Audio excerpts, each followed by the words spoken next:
예수님께서 행하신 다락방 강화를 비롯해서 예수님의 공생의 말기에 행하신 여러 마지막 설교들의 가장 중요한 주제가 무엇인가 라고 이야기하면 사랑입니다. 이것은 꼭 예수님의 공생의 마지막 설교뿐만이 아니죠. 예수님이 평생 행하신 그런 모든 설교 가운데 가장 중요한, 또 가장 많이 언급한 설교의 내용, 설교의 주제가 있다면 그것은 사랑입니다. 오늘 본문도 바로 이 사랑에 대해서 말하고 있습니다. 오늘 설교 제목 다 보셨죠? 뭡니까? 서로 사랑하라. 영화 제목으로 따지면 완전히 삼류입니다. 그래서 여러분이 극장에 가서 어떤 영화를 볼까 하고 보다가 서로 사랑하라 라는 영화가 있다면 절대로 보지 않을 겁니다. 그렇죠? 왜? 보나 마나 뻔하기 때문에. 아마 설교 제목을 들으면서도 들으나 마나 벌써 여러분은 어떤 내용을 이야기할지 모든 것을 다 알고 있을지 모르겠어요. 그래서 서로 사랑하라는 영화 제목을 보면 아유 보나 마나 뻔하구나 생각하는 것처럼 서로 사랑하라는 설교 제목을 들으면 아이고 들으나 마나 뻔하겠구나 라고 생각할 수도 있어요. 예수님은 그 사실을 모르셨을까요? 예수님도 아셨겠죠. 그럼에도 불구하고 우리의 어떤 관심을 끌어낼 만한 특별한 표현을 쓰지 아니하시고 오늘 본문에 보면 서로 사랑하라. 너무나도 귀에 익고 너무나도 진부한 그러한 말씀을 오늘 본문에서 두 번씩이나 똑같이 언급하고 있는 그런 모습을 봐요. 왜 그러셨을까요? 그것은 우리가 이 서로 사랑하라는 말을 너무 진부하게 들을 정도로 너무나 잘 알고 있는 내용이지만 그러나 우리 속에는 실제로 어때요? 여전히 아직도 사랑이 부족하기 때문에, 그것을 너무나 잘 아셨기 때문에 너무나 진부하게 들리는 말이지만 또 한 번, 그것도 한 번이 아니라 반복해서 서로 사랑하라 라고 우리에게 말씀해 주고 있는 것이, 사랑이 없이도 교회의 구성원이 될 수는 있습니다. 그러나 사랑이 없이 참 그리스도인이 될 수는 없어요. 그래서 성경은 이렇게 말하죠. 고린도전서 13장 사랑장 첫 절 1절에서 내가 사람의 방언과 천사의 말을 할지라도 사랑이 없으면 소리나는 구리와 울리는 꽹과리가 되고. 무슨 말입니까? 다른 모든 게 있다 할지라도 사랑이 없으면 다 소용이 없다, 다 거짓이다 라고 말하고 있어요. 사랑이 없다면 우리는 이름뿐인 그리스도인이 될 수밖에 없고, 우리 교회 안에 사랑이 없다면 이름뿐인 교회가 될 수밖에 없다는 것이. 도자기를 만드는 도공이 무엇인가를 빚으려고 할 때는 어떤 흙을 씁니까? 찰흙을 씁니다. 맨흙, 그냥 여러분 아무 데서나 퍼올 수 있는 그런 맨흙을 가지고는 도자기를 만들 수가 없어요. 반드시 찰흙이 있어야 돼요. 왜 그렇죠? 찰흙이어야 서로 잘 엉겨 붙기 때문에. 맨흙은 절대로 서로 잘 엉겨 붙질 않아요.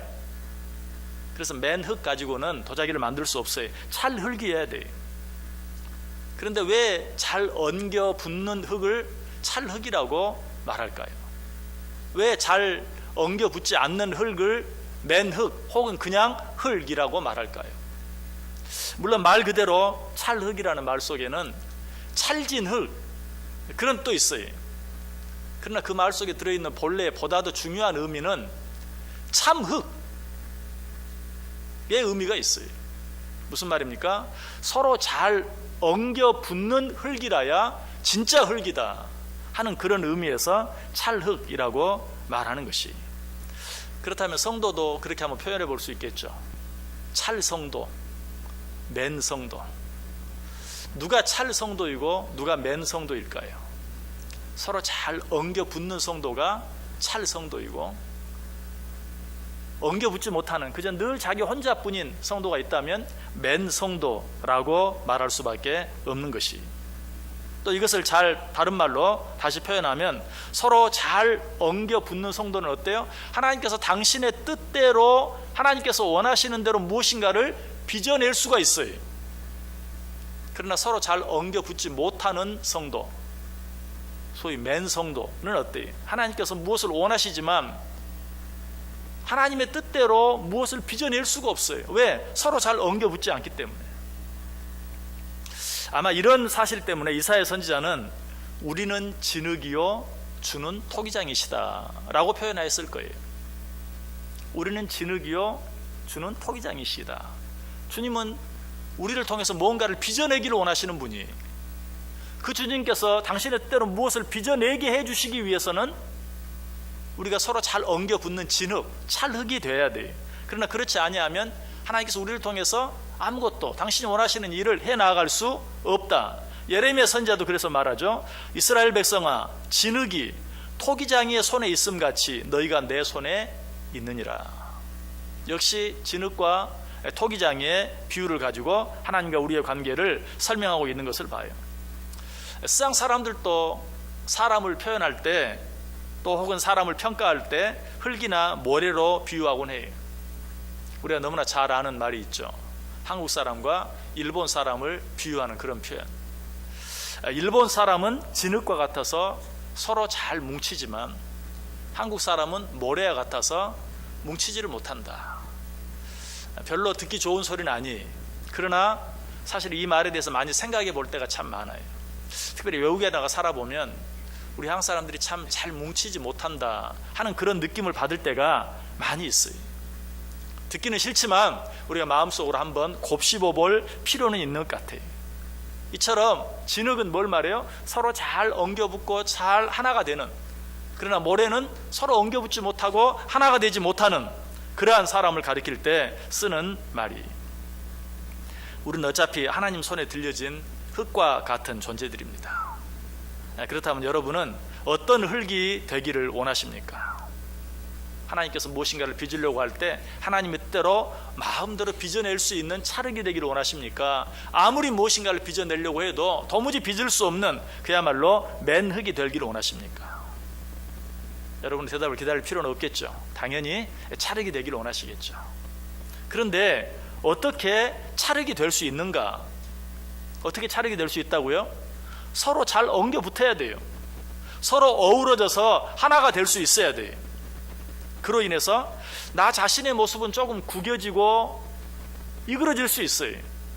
그러나 그렇게 함으로 말미암아 주인의 손에서 주인이 원하시는, 주인의 뜻대로 빚어지는 새로운 그릇, 새로운 도구로 다시 태어날 수 있다. 자, 그 주인의 뜻이 무엇입니까? 다시 한번 오늘 본문 시작하는 12절 말씀 한번 보세요. 내 계명은 곧 내가 너희를 사랑한 것 같이 너희도 사랑하라 하는 이것이니라. 서로 잘 엉겨 붙어야 찰성도가 될 수 있다. 무슨 말이에요? 서로 온전히 사랑할 때 비로소 찰성도가 될 수 있고, 하나님은 그런 자들을 통하여 당신의 뜻을, 당신이 원하는 일들을 이루어 가실 수 있다라는 것이, 주인의 뜻은 분명히 우리가 서로 사랑하는 것이. 그런데 사랑도 여러 가지가 있죠. 우리가 너무나 잘 아는 것처럼 뭐 아가페 사랑이니 필레오의 사랑이니 하는 그런 사랑들 종류가 여러 가지 많이 있어요. 이 중에서 우리 하나님께서 원하시는 사랑이 있다면 어떤 사랑이 있을까요? 우리 초등학교 아이들이라도 아마 아가페 사랑이요 라고 말할 것이, 오늘 본문에 하나님께서 우리에게 사랑을 원하신다. 그런데 그 사랑이 어떤 사랑인가? 아가페 사랑이다 라고 말하고 있어요. 13절 보세요. 사람이 친구를 위하여 자기 목숨을 버리면 이보다 더 큰 사랑이 없나니. 12절까지만 해도 마음속으로라도 아멘 할 수 있었어요. 서로 사랑해라. 이것이 너희를 향한 내 뜻이다. 아멘. 근데 13절 읽으면 어때요? 사람이 친구를 위하여 자기 목숨을 버리면 이보다 더 큰 사랑이 없나니. 금방 자신이 없어지고 말죠. 그리고 나와는 상관이 없는, 나와는 정말 아무런 관계도 없는 그런 말씀처럼 느껴져요. 아멘이 쉽게 나올 수가 없어요. 여러분, 이 일이 우리에게만 어려운 일이 아니에요. 사도 바울에게도 이 일은 어려운 일이었어요. 그래서 사도 바울은 로마서 5장 7절에 보면 의인을 위하여 죽기가 쉽지 않다라고 말해요. 의인을 위하여 죽기가 쉽지 않다. 그리고 나서 그 뒤에는 선인을 위하여 용감히 죽는 자가 혹 있거니와. 그러니까 착한 사람, 좋은 사람, 내 편인 사람, 내 가까이 있는 사람, 내 가족, 내 친구, 내 이웃, 이런 사람을 위해서 목숨을 버리는 용기 있는 자가 혹 있거니와, 간혹 그런 사람이 한두 사람 있거니와. 그러나 악인을 위하여 죽을 수 있는 자, 그런 자는 과연 어디에 있겠느냐? 그런 자는 찾아보기가 힘들다라고 이야기하고 있는 것을 보게 돼요. 그럼에도 불구하고 오늘 예수님께서 서로 사랑하라고 말씀하시면서 친구를 위하여 목숨을 버리는 사랑에 대해서 우리에게 말씀해 주시는 이유가 무엇일까요? 이왕이면 멋지게 말해야지, 뭐 못 먹는 감 찔러나 보자는 식으로 친구를 위하여 목숨을 버리라, 그러다 보면 뭐 천에 하나 만에 하나라도 그런 사람을 건질 수 있을까 하는 그런 기대감을 가지고 그런 말씀을 하였을까요? 아니, 여러분은 친구를 위하여 목숨을 버린다는 말의 의미가 무엇이라고 생각합니까? 물론 그 말 자체는 그야말로 친구를 위하여 내 목숨을 버리는 것이, 그러나 그렇게만 생각하면 우리는 그 말씀에 은혜 받기가 쉽지 않아요. 오히려 실망이 되고 낙심이 돼요. 오히려 서로 사랑하기를 포기해 버릴 수도 있어요. 우리는 이 의미를 좀 더 우리 수준에 맞게 낮추어서 한번 생각해 볼 필요가 있어요. 누구를 사랑하되 조건 없이 사랑해라. 누구를 사랑하되 희생적으로 사랑해라. 누구를 사랑하되 그 사람이 나를 사랑해 주기 전에 내가 먼저 사랑해라 하는 말씀으로 한번 받아볼 필요가 있어요. 사실 목숨을 주어도 아깝지 않은 친구는 우리 가운데 존재하지 않는다고 봐야 돼요. 여러분, 어떤 사람이 목숨을 주어도 아깝지 않은 친구일까요? 나를 위해 목숨을 버려준 사람, 그런 사람을 위해서는 내가 목숨을 버려도 아깝지 않죠. 그런데 그런 사람은 내 주위에 있어요, 없어요? 나를 위해 목숨을 버려준 사람, 그런 사람은 이미 없어요. 그러므로 어떻게 보면 목숨을 주어도 전혀 아까울 것이 없는 사람은 우리 가운데 없다고 보는 것이 맞아요.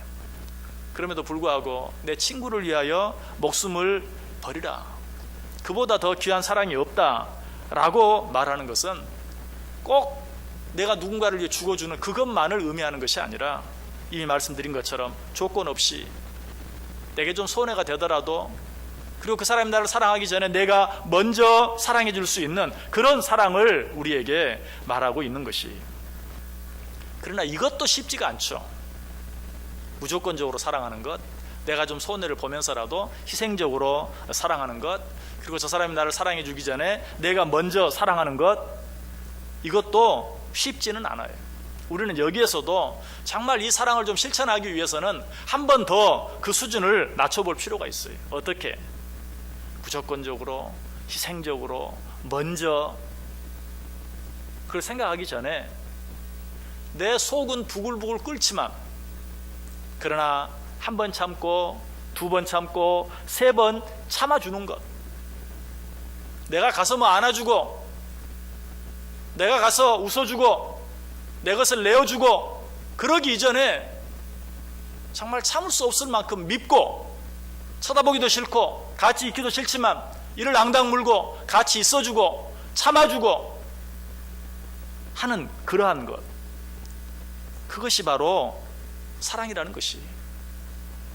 여러분, 제가 이렇게 이야기하니까 아유, 그게 무슨 사랑이에요, 그렇게 혹시 생각되시는 분 계십니까? 그럼 저는 그런 분에게 이렇게 말씀드리고 싶어요. 고상한 척 하지 마십시오. 그런데 제가 이렇게 말하는 것도 상당히 고상하게 말하는 것이, 사실 제가 말하고 싶은 것은 고상한 척 하지 마세요가 아니고 잘난 척 하지 마세요. 아유, 그게 무슨 아가페 사랑이에요, 불불 끓는 거 그냥 참고 또 참고, 그게 무슨 사랑입니까? 저는 그런 사람에게 잘난 척 하지 마세요 라고 말할 수밖에 없어요. 왜? 저는 그 정도밖에 하지 못하기 때문에 그래요. 여러분, 우리는 사랑 앞에서 우리의 한계를 똑바로 알아야 돼요. 그리고 우리의 한계를 바로 인정할 수 있어야 돼요. 사도 바울도 그런 우리 인간의 한계를 너무 잘 알았어요. 어쩌면 자기 자신의 한계까지도 알았을 거예요. 그래서 사도 바울이 쓴 사랑에 대해서 너무나 유명한 말씀 무엇이죠? 고린도전서 13장 사랑장. 자, 사랑장이 어떻게 시작합니까? 사랑은 오래 참고. 아니, 그 아름다운 사랑에 대해서 이야기하면서 사랑은 오늘 예수님이 말씀하신 것처럼 친구를 위하여 목숨을 버리고 이래야지. 사랑에 대해서 이야기하면서 사랑은 오래 참고. 사랑하기는커녕 정말 화가 나고 속에서는 천불이 나지만 그래도 참는 것. 한 번 참기도 쉽지 않지만 두 번, 세 번 계속해서 참는 것. 끝까지 참을 수 있다면 그것이야말로 진정한 사랑이다라고 말하고 있어요. 자, 그렇게만 말합니까? 뭐 처음이니까 좀 그렇게 시작하고 서서히 좀 약하게 시작했다가 점점 이게 정말 이렇게 아름다운 사랑으로 표현합니까? 두 번째 정의는 뭡니까? 사랑은 오래 참고, 사랑은 무례히 행치 않는 것. 가서 아주 달콤하게 아름답게 행해주는 그런 게 아니고, 사랑은 무례히 행하지 않는 거예요. 예의를 지켜주기만 해도 사랑이라는 거예요. 사실 우리는 어떤 일로 인하여 어때요? 이성을 잃어버리고 예의를 잃어버리고 저런 X에게는 예의 차릴 필요 없다, 이렇게 나가는 것이 우리 모습이에요. 우리 하나님 그걸 아세요. 사도 바울은 그걸 알았어요. 그래서 뭐라고 말해요? 사랑은 오래 참을 뿐만 아니라 사랑은 무례히 행치 않는 것이다 라고 이야기하고 있어요.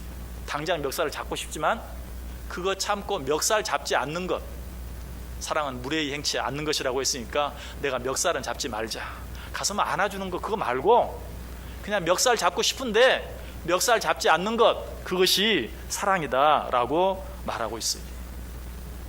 그리고 또 뭐라고 말하죠? 사랑은 자기의 유익을 구하지 않는 것. 그러니까 다른 사람을 위해서 막 내 것을 내어주는, 우리는 사랑을 하면 그렇게 생각하잖아요. 내 것을 막 아낌없이 내어주고 먼저 주고 생각하는데, 그거는 좀 접어두고 내 이익을 위해서 남 손해나게 하지 않는 것, 자기의 유익을 구하지 않는 것, 내 이익을 위해서 남의 것 빼앗아 오지 않는 것, 그게 사랑이다 라고 말하고 있어요. 사실 여러분 생각해 보세요. 사랑이 넘치는 세상 만들고 싶죠? 그런데 내 것을 그냥 아낌없이 다 내어줄 수 있는, 물론 그러면 정말 아름다운 세상이 되겠죠. 그러나 거기까지는 안 가더라도 내 이익을 위해서 절대로 남에게 손해를 끼치지만 않으면, 내가 하나라도 더 얻기 위해서 남의 것을 빼앗아 오지만 않으면 이 세상은 정말 아름다운 세상이 되는 거예요. 성경은 그걸 이야기하고 있어요. 사랑은 자기의 유익을 구하지 않는 것이다 라고 말하고 있어요. 여러분, 하나님 앞에서 이렇게 말해본 적 많이 있죠. 하나님, 정말 너무 사랑하기 힘들어요. 하나님, 저 사람 정말 사랑하는 건 너무 힘들어요. 하나님, 당신이 한번 해보세요. 하나님도 못할 거예요. 여러분, 그런 생각 해보신 적 있습니까? 하나님께서 그렇게 말씀하시는, 내가 너에게 어떻게 사랑하라고 했길래 너 그러냐? 내가 너에게 뭘 요구했느냐? 사랑은 오래 참는 것이라고 했지, 사랑은 무례히 행하지 않는 것이라고 했지, 사랑은 자기의 유익을 구하지 않는 것이라고 했지, 그렇게 하는 것이 그렇게 힘드냐? 우리는 사랑하면 너무 큰 것만 생각해, 너무 어려운 것만 생각해. 그래서 내가 마땅히 할 수 있는 것, 지금 마땅히 해야 할 그것조차도 하지 못하고 넘어지는 경우가 많다는 사실이에요. 자, 무엇보다도 이 사랑에 대해서 이야기하면 사도 바울은 마지막 결론으로 고린도전서 13장 7절에서 뭐라고 말해요? 모든 것을 참으며, 모든 것을 믿으며, 모든 것을 바라며, 모든 것을 견디느니라. 여기 여러분들이 사랑하면 생각하는 그런 아름다운 것이 하나라도 있습니까? 모든 것을 참으며, 이를 앙당 물고 참고, 도무지 믿을 수 없는데 한 번 더 믿고, 도무지 바랄 수 없는데 한 번 더 바라고, 도무지 견딜 수 없는데 한 번 더 견디고 라고 말하고 있는 것을 봐요. 또 사도 바울은 로마 13장 10절에도 말하죠. 사랑은 이웃에게 악을 행하지 아니하나니. 이것도 여러분 읽으면 그냥 지나가지만, 사랑은 이웃에게 선을 행하나니, 사랑은 이웃에게 베푸나니, 이렇게 말하지 아니하고 사랑은 이웃에게 악을 행하지 아니하나니. 이웃에게 악을 행하지만 않아도 그것이 사랑이다. 그리고 나서 말해, 그러므로 사랑은 율법의 완성이다. 여러분, 율법의 완성, 이 얼마나 어마어마한 단어입니까? 그런데 이웃에게 악을 행하지만 않아도 그것이 율법의 완성이다. 사실 그래요. 여러분, 이웃에게 악을 행하지 않으면 굳이 가서 얼싸안고 사랑하지 않아도 모든 율법을 다 지키게 돼요. 일단 율법의 축소판이라고 할 수 있는 십계명 생각해 보세요. 이웃에게 악을 행하지 아니하면 그 모든 계명 다 지키게 돼요. 여러분, 성경이 말하는 사랑의 정의 가운데 우리가 생각하는 그런 살신성인과 같은 그런 어떤 고상한 그런 감정적인 그런 우아한 그런 표현은 거의 없어요. 어쩌면 거의 부정적인 그런 성명들, 이것도 행하지 아니하고 저것도 행하지 아니하고 그것도 행하지 않는 것, 이것이 사랑이다라고 말하고 있는 것을 봐요. 왜 그럴까요? 그건 우리의 한계 때문이에요. 하나님께서 우리의 한계와 우리의 연약함을 아시기 때문에 그렇게라도 행하라. 너희가 그렇게만 행할 수 있다면 그것을 통하여 내가 내 뜻을 이루어 갈 수 있다라고 말하고 있어요. 자, 그런데 문제는 뭡니까? 이것조차도 쉽게 되지 않는다는 것이, 이것조차도 우리의 엄청난 노력과 결단이 없이는 되지 않는다는 것이, 이것조차도 우리가 자신을 쳐서 복종시키는 그런 노력이 없이는 할 수 없다는 것이. 먼저 여러분에게 부탁을 드립니다. 무엇을 하는 것, 일단 그거는 천천히 생각하시고, 내가 무엇을 하지 않아야 내 옆에 있는 자들을 사랑하는 것이 될 것인가? 오래 참고 무례행치 아니하고 자기의 유익을 구하지 아니하고, 내가 무엇을 행하지 아니하면, 지금 행하고 있는 것들 가운데 무엇을 행하지 말아야 될 것인가 하는 것부터 한번 생각해 보세요. 그리고 가서 안아주는 것은 나중에 천천히 될 때 하시고, 우선 이를 앙당 물고 참아보세요. 견뎌보세요. 도무지 믿어줄 수 없는데 믿어줘 보세요. 그렇게 할 때 비로소 우리는 어때요? 하나님께서 원하시는 사랑을 할 수 있게 되는 것이. 아마 이렇게 말하면 또 이렇게 말할 수도 있어요. 다 해봤습니다. 참아보았습니다. 기다려보았습니다. 그런데 도무지 반응이 없습니다. 손바닥도 마주쳐야 소리가 나고, 도둑질을 하려고 해도 손발이 맞아야 하는데 저 사람은 도무지 반응이 없습니다. 여러분, 그렇게 말하고 싶은 분 있습니까? 맞아요. 손바닥도 서로 막 부딪혀야 소리가 나죠. 도둑질도 손발이 맞아야 할 수 있어요. 그런데 손바닥이 마주치지 않아도 소리가 나는 게 있어요. 아니, 손바닥이 서로 마주치지 않으면 더 큰 소리가 나는 게 있어요. 그게 뭔가 사랑이에요. 짝사랑이 있잖아요. 짝사랑. 부모들이 자녀들 자라가면서, 부모는 어때요? 자녀들을 향해서 영원한 짝사랑. 여러분 하고 계시잖아요. 여러분이 사랑하면 자녀들이 다 반응을 보이던가요? 참 좋은 자녀 두셨죠. 그런 분들은 사랑해도 자녀들은 반응을 다 안 보여요. 그럼에도 불구하고 어때? 부모들은 영원히 짝사랑하는 거예요. 끝까지 사랑하는 거예요. 그러니까 부모의 사랑이 큰 거죠. 반응이 없는데도 계속 사랑하니까, 어쩔 때는 역반응이 나는데도 계속 사랑하니까, 사랑이 그런 거예요. 손바닥이 서로 마주치지 않아도 다른 것은 절대로 일방적으로 할 수 있는 게 없어요. 그야말로 손바닥도 마주쳐야 소리가 나고, 도둑질도 손발이 맞아야 해요. 그러나 사랑은 혼자 할 수 있어요. 그게 사랑이에요. 오히려 손바닥이 마주치면 더 이상 사랑이 아니에요. 내가 사랑하는데 그 사람도 나를 사랑하고, 그러니까 내가 그 사람 더 사랑하고. 여러분, 이거는 성경이 말하는 진정한 의미의 사랑이 아니에요. 왜 성경이 뭐라고 말하죠? 너희를 선대하는 자를 선대하면 너희에게 무슨 상이 있겠느냐? 너희를 사랑하는 자를 사랑하면 너희에게 무슨 유익이 있겠느냐? 무슨 말이? 내가 사랑하는데 금방 반응을 보여주면 이미 내 사랑은 사랑이 아니에요. 그건 누구나 할 수 있는 거예요. 모든 사람이 하는 것이. 사랑은 뭐냐? 반응이 없는데도 내가 사랑하는 것이죠. 반응이 없는데도 내가 끝까지 참아주는 거예요. 끝까지 기다려주는 거예요. 이것이 사랑이다라고 이야기하고 있어요. 사랑은 반응이 없을 때 더 빛이 나는 것이다. 여러분, 사랑이라는 말에 대한 환상을 버리세요. 사랑은 듣기만 해도 가슴이 울렁거리는 그런 게 아니에요. 성경은 어디도 그렇게 표현하지 않아요. 사도 바울은 데살로니가 교회에 보내는 편지에서 사랑을 뭐라고 표현합니까? 사랑의 수고. 사랑의 수고. 사랑은 수고로운 겁니다. 사랑은 힘든 거예요. 정말 누군가를 사랑한다는 것은 다른 게 아니고 참고 견디고 바라고 기다리고 하는 것, 이것이 사랑이에요. 그래서 사도 바울은 사랑에 대해서 여러 가지 정의를 내렸을 뿐만 아니라 사랑은 수고라고 이야기하고 있어요. 사랑이 이처럼 힘들고 어려운 일이라는 것 예수님께서 너무나 잘 아셨어요. 그래서 이처럼 힘들고 어려운 사랑을 하는 자들에게 한 가지 놀라운 약속을 허락해 주시죠. 그게 뭡니까? 14절 보세요. 너희는 내가 명하는 대로 행하면 곧 나의 친구라. 내가 너희들에게 명하는, 지금 뭘 명하고 있죠? 서로 사랑하라. 너희가 서로 사랑하면 너희가 나의 친구가 될 것이다. 저는 근데 처음에 이 말씀을 들으면서 내가 명하는 대로 행하면 곧 나의 자녀라 이렇게 말했으면 더 좋을 것 같은데 왜 자녀라고 말하지 아니하고 친구라고 말했을까?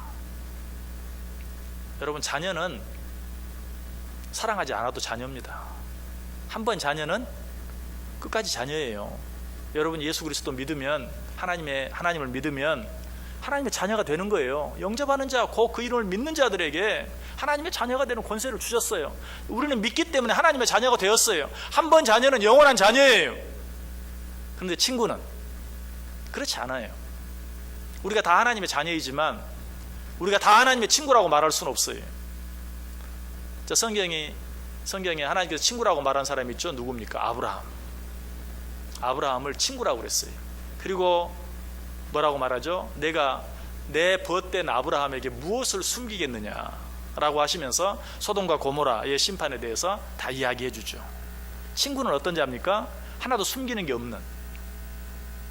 여러분, 또 다시 한번 자녀들 한번 생각해 보세요. 자녀들이 부모에게 모든 거 다 이야기합니까? 그런 자녀가 있으면 정말 좋은 자녀죠. 그러나 자녀들이 부모에게 절대로 다 하는 얘기 안 해요. 아무리 친한 것 같아도 하는 이야기가 있고 안 하는 이야기가 있어요. 그러나 누구에게는? 친구에게는 다 해요. 정말 친구라면, 정말 귀한 친구라면 그 친구에게는 부모에게 못할 말, 부모에게도 상의할 수 없는 일을 다 이야기해요. 누구에게? 친구에게. 친구는 그런 존재예요. 우리가 하나님의 자녀라도 우리가 하나님께 다 말하지 않는 것도 있고 하나님께서 우리에게 말하는 것을 우리가 다 받아들이지 못하고 이해하지 못할 때도 많아요. 그러나 하나님의 친구가 되면 어떻습니까? 하나님께서 무엇을 말하든지 우리는 그것을 다 이해하고 깨닫게 돼요. 우리도 그 하나님께 모든 것을 내어놓을 수 있어요. 그때 비로소 어떻습니까? 하나님의 자녀된 참 기쁨, 참 평안, 참 감사가 우리 속에 넘치게 되는 것이. 오늘 예수님께서는 바로 이것을 약속하고 있어요. 너희가 서로 사랑하면 너희는 나의 친구가 될 것이다. 무슨 말이에요? 너희가 서로 사랑할 때 비로소 하나님의 자녀된 기쁨을 너희들이 충만히 풍성히 느낄 수 있게 될 것이다. 잠언 18장 24절에 말하죠. 어떤 친구는 형제보다 친밀하니라. 이것이 바로 친구예요. 하나님의 친구가 되면 정말 하나님과 내 사이가 친밀하게 돼요. 아무것도 감출 게 없는. 결국 어떻게 되죠? 하나님의 모든 뜻을 알게 돼요. 설령 내 가운데 좀 힘들고 어려운 일이 있어도 그 일 속에 감추어진 하나님의 뜻을 알게 돼요. 그러면 그 일 때문에 더 이상 힘들지 않아요. 오히려 기뻐요. 오히려 감사하게 돼요. 찬송하게 돼요. 이게 바로 하나님의 친구가 되는 축복이. 누구에게 이런 축복을 주신다고요? 서로 사랑하는 자들에게 이런 축복을 주시겠다라고 말씀하고 있어요. 여러분에게는 많은 문제들이 있어요. 그 문제들마다 해결책이 다르다면 저는 여러분들에게 아무 말씀도 드릴 수가 없어요. 왜? 저는 여러분의 문제가 무엇인지 조차 다 알지 못하잖아요. 그 문제들을 다 알아도 해결책을 주기가 어려울 건데 문제가 무엇인지조차 다 알지 못하는데 어떻게 여러분들에게 그 해결책을 드릴 수 있겠어요? 그러나 이 시간 여기에서 여러분에게 분명하게 말씀드릴 수 있는 것, 여러분이 가진 문제가 무엇이든지 그 문제를 해결할 수 있는 방법을 여러분에게 말씀드릴 수 있어요. 왜? 여러분이 가진 문제가 어떤 문제이든지 그 문제를 해결할 수 있는 열쇠는 하나이기 때문에. 그 열쇠가 뭐예요? 사랑이에요. 성경은 말해요. 사랑은 허다한 죄를 덮느니라. 이 말을 바꾸면 사랑은 우리 가운데 있는 모든 문제들을 덮을 수 있고 해결할 수 있다는 사실이, 세상에 있는 모든 문제들, 궁극적으로는 서로 사랑하지 못하는 데서 시작되는 것이, 가정의 조그마한 문제로부터 이 세상의 나라와 나라 간의 어떤 큰 문제까지 결국은 사랑하지 못하는 데서, 바꾸어서 말하면 우리가 서로 사랑할 때 지극히 작은 문제로부터 큰 문제까지 모든 문제들이 해결되어질 수 있다. 오늘 주님께서 왜 너무나 진부한 말씀을, 너무나 진부한 표현으로 우리에게 말씀해 주시는가? 이 사실을 우리가 마음속에 다시 한번 새기면서 성경의 그 복잡하고 어려운 모든 계명들, 그 계명들이 우리가 서로 사랑함으로 그 모든 문제들을 해결하고, 그리고 그 안에서 주님께서 우리에게 주시는 진정한 은혜와 기쁨과 평안을 맛볼 수 있다는 사실 기억하면서 한 번 더 하나님께서 내게 맡겨주신 내 가족, 친척, 이웃, 형제, 성도 더 사랑하기 위해서 애쓰기로 마음에 다짐하고 작정할 수 있는 저 여러분 될 수 있기를 주님의 이름으로 간절히 축원합니다.